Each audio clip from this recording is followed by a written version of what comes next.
Hey, what's up Exiles? I'm Willywonka here, and today I want to bring you something a little bit different. I'll focus on a build that can be very hard for newer players to make by requiring a lot of pre-existing wealth, and doesn't really work at lower tier content, and it also requires you to level up as something else. It's a very entertaining character to play, and it's pretty effective in the endgame. This character is called Dead Before March 5th and is a level 73 Dominating Blow Scion, building around the unique Siege Axe Soul Taker.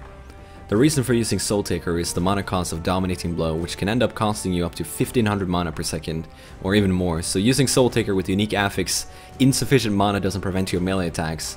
Mana cost becomes a non-issue. The character uses one skill primarily, Dominating Blow, linked with Multi-Strike, Melee Splash, added fire damage, melee physical damage, and increased duration. She uses Leap Slam linked with faster attacks for increased maneuverability, and tries to stack as many auras as possible, and is currently running 3 auras: Purity of Elements, Grace, Hatred, and they're all linked with reduced mana.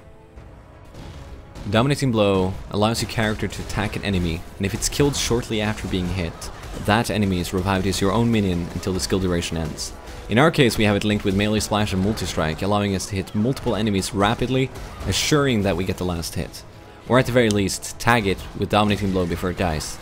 Added fire damage, melee physical damage, and Multi-Strike adds a lot of damage to our melee attacks, but also increases the damage of all enemies you revive as your own. And for the 6th Luxury link, we have the increased duration gem, adding up to 77% more quality time for you and your newly acquired minions. Seeing as we want to dominate as many monsters as possible, we do not want to crit, because this build applies cold damage from Hatred, and that would freeze and shatter any potential new minions. As a result of this and Dominating Blow's low damage output, reflect damage is not really an issue. In fact, reflect damage can be beneficial. In one of our 4 links we have cast when damage taken, linked with the new skill gem Desecrate, Enfeeble, and the new skill gem Flesh Offering. This allows us to summon corpses on the ground and then consume them to empower our own minions with increased attack speed, cast speed, and movement speed for a short duration. It is important that the Desecrate gem is placed before Flesh Offering, because when cast when damage taken is triggered, it casts the gem in order, starting from the top left, then looping around to the bottom left. This ensures that we have fresh corpses on the ground, ready to be consumed. We are, after all, reviving all the monsters we encounter, and leaving no corpses behind. Dominating Blow's mana cost is huge, and the damage is not great. Using it before getting a high level character is not really recommended. You're better off using regular melee attacks or Spectral Throw to start off your character. The bandit rewards chosen are Life for Normal, Physical Damage for Cruel, and Skill Point for Merciless. This character aims to have good survivability through high armor, high life, and several complementary auras. The key passives are Iron Reflexes to convert evasion granted from grace and from items into armor, and Resolute Technique to ensure 100% chance to hit, and a higher chance to convert as many mobs as possible and avoid destroying the minions on kill with critical cold damage. We also pick up as many reduced mana reservation nodes as possible, allowing us to run up to 3 additional auras and the potential of a 4th aura. We also need some minion nodes to increase the resistances of our minions and give them some life regeneration. This allows us to keep them for longer and fight through harder fights.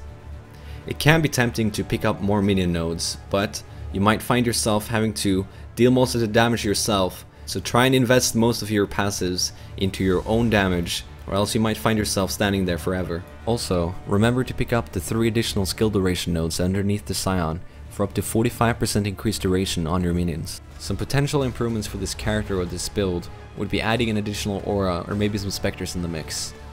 I think adding some frenzy monkeys sharing charges with all their allies would be a huge benefit.